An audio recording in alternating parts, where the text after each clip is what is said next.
So for more analysis, let's bring in Jem Aswad. He is the executive music editor for Variety, and he also joins us from New York. Jem, appreciate you taking the time. Thank you. Thank you. So you've been closely following the trial since it began in May. What do you make of the verdict? I was surprised. I was expecting it to be much worse for Combs. What this does is it certainly makes him even more untouchable than he had been before. That's a bit of an overstatement. He could still be looking at serious jail time. But the fact that he stood up and pumped his fist in the courtroom and thanked the jury kind of says where that is.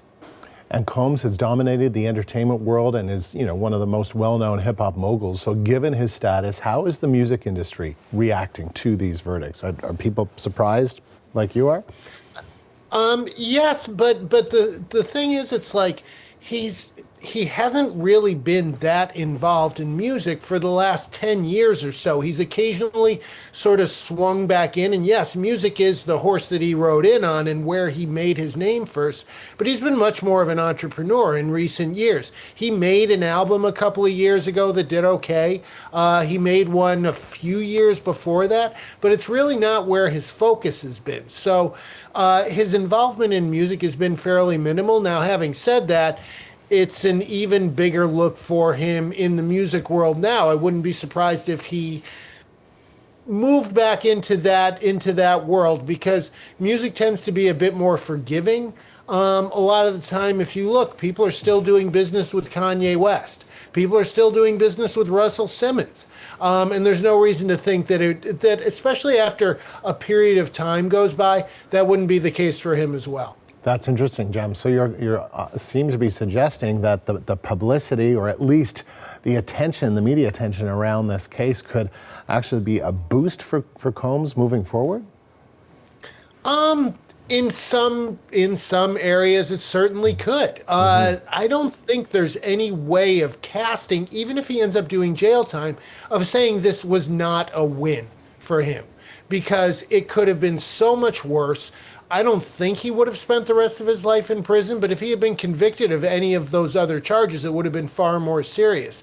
And the reaction of him and his family shows that, and I think it's just a matter of time before redemption may be too strong of a word, before he's back at it, though.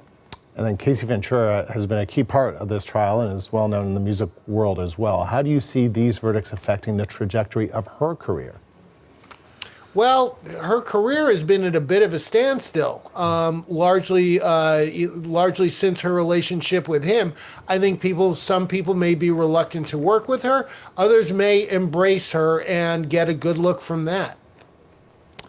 This trial has attracted global attention. How do verdicts like these affect public perception of the music industry, do you think? This is, seeing what went on, seeing how many people allegedly knew about it and said nothing, or were too afraid to say nothing, rather understandably, it really brings home the fact that a lot of the worst stories that people have heard are true in some circumstances. Between this, R. Kelly, people can have little mini empires where there are no rules. You could also argue that's the way that the United States is going as well. So, Jem, you sounds like you're alluding to the idea that this is a setback for the Me Too movement. Oh, absolutely, yeah. Unquestionably. And I don't think the verdict would have landed this way if we were in this same situation 4 years ago. Jem, interesting to talk to you. Thank you. Jem Aswad, appreciate this. Thank you.